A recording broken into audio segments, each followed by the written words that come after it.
جی السلام علیکم دوستو، یہ ہمارا بریڈر فارم ہے جہاں پہ انڈے والی مرغی ہم نے رکھی ہوئی ہے. تو یہ آج میں آیا ہوں انڈے اٹھانے. چیک کریں ماشاءاللہ انڈے.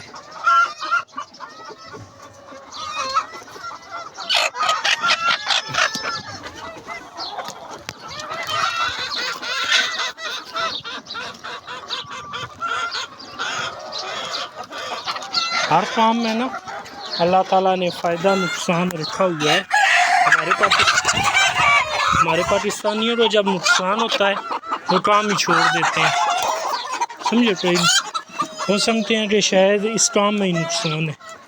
کام میں نقصان ہی ہوتا، کرنے کا جو طریقہ کار ہوتا ہے نا اس میں ہر بندے کا اپنا طریقہ کار ہوتا ہے. کچھ لوگوں کو فائدہ ہوتا ہے، کچھ کو نقصان.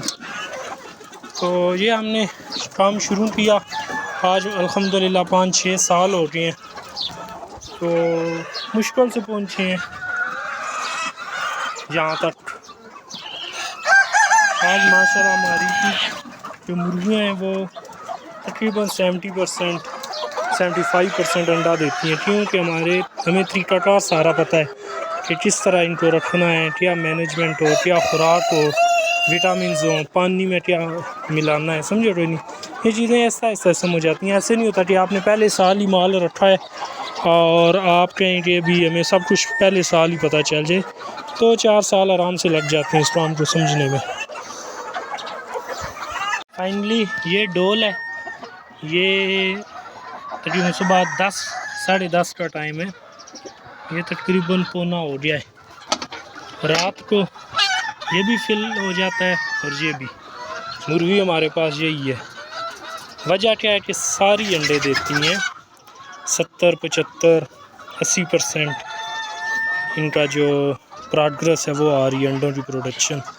لوگوں نے مرغیاں رکھی ہوتی ہیں، انڈے ہی نہیں دیتی. وجہ کیا ہوتی ہے؟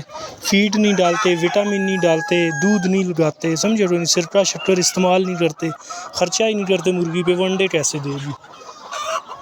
ہمارے پاس دوائیاں بھی پڑی ہوتی ہیں، دودھ وغیرہ بھی کھلا، اور اس کے علاوہ سرکے بھی، شکر بھی. شکر کا یہ پورا توڑا ہے، اس میں شکر پڑی ہے. یہ جو توڑا ہے نا اس میں شکر ہم نے رکھی ہوئی ہے. صحیح منڈ کے لگاتے ہیں شکر وغیرہ، سرکہ اور دودھ. وہ دیکھیں یہ فیڈ پری مکس پاؤڈر ہے.